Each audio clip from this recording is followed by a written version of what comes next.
মধ্যপ্রাচ্যের আকাশে ঘনিয়ে আসছে এক নতুন যুদ্ধের ভীতি। যুক্তরাষ্ট্র যদি ইসরায়েলের পাশ থেকে সরে দাঁড়ায়, তাহলে প্রধানমন্ত্রী বেনিয়ামিন নেতানিয়াহুর জন্য পরিস্থিতি হবে শুধু জটিল নয়, সম্ভবত তার রাজনৈতিক ক্যারিয়ারেরও সবচেয়ে কঠিন পরীক্ষা।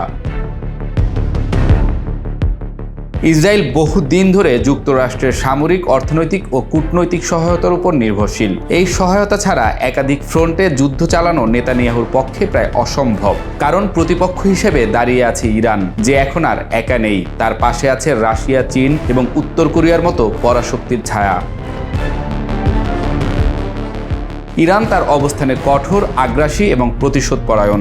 রেভলিউশনারি গার্ডসের প্রধান হোসেইন সালামি প্রকাশ্যে হুঁশিয়ারি দিয়ে বলেছেন, যদি ইসরায়েল বা যুক্তরাষ্ট্র হামলা করে, তবে তাদের জন্য আমরা জাহান্নামের দরজা খুলে দেব। এমনকি ইরানি গণমাধ্যম সূত্রে বলা হচ্ছে, ইসরায়েলের বিরুদ্ধে পরবর্তী সামরিক অভিযানের নাম হতে পারে অপারেশন ট্রু প্রমিস 3, যেখানে মিসাইল, ড্রোন এবং শক্তিশালী ওয়ারহেড ব্যবহার হবে। সামরিক প্রস্তুতির দিক দিয়ে ইরান এখন আগের চেয়ে অনেক বেশি সংগঠিত। রাশিয়া ইতোমধ্যে 7400 মিসাইল ডিফেন্স সিস্টেম, আধুনিক যুদ্ধবিমান এবং সাইবার প্রযুক্তি সরবরাহ করেছে। চীন ইরানকে ডুয়েল ইউজ টেকনোলজি দিচ্ছে, যা বেসামরিক ব্যবহারের আড়ালে সামরিক সক্ষমতা বাড়াচ্ছে। উত্তর কোরিয়া সরবরাহ করছে ব্যালিস্টিক মিসাইল ও গোলাবারুদ। এমনকি 2024 সালে উত্তর কোরীয় সামরিক পরামর্শক রাশিয়ার পর ইরানেও নিযুক্ত হয়েছে বলে গোপন সূত্রে জানা গেছে। এই সমর্থনের ভিত্তিতে ইরান এখন স্পষ্ট করে বলছে, যদি ইসরায়েল পরমাণু স্থাপনায় হামলা চালায়, তবে প্রতিক্রিয়া হবে বহুস্তরীয়। গাজা থেকে হামাস, লেবানন থেকে হিজবুল্লাহ এবং ইয়েমেন থেকে হুথিদের একযোগে যুদ্ধ চালানোর হুমকি দেওয়া হয়েছে। এই মাল্টিফ্রন্ট স্ট্র্যাটেজির মাধ্যমে ইসরায়েলকে চাপে ফেলার পরিকল্পনা এখন আর গুজব নয়, বরং সম্ভাব্য বাস্তবতা। অন্যদিকে ইসরায়েলের পক্ষ থেকেও রয়েছে নানা বিকল্প কৌশল। নেতানিয়াহু সীমিত প্রিএম্পটিভ স্ট্রাইক চালাতে পারেন ইরানের পরমাণু স্থাপনাগুলোতে। তবে যুক্তরাষ্ট্রের সাহায্য ছাড়া এমন অভিযানের সফলতা যেমন অনিশ্চিত, তেমনি এর কূটনৈতিক মূল্য হতে পারে ভয়াবহ। এককভাবে ইরানকে মোকাবিলা করার চেষ্টা ইসরায়েলের কাঁধে এক বিশাল চাপ হয়ে দাঁড়াবে।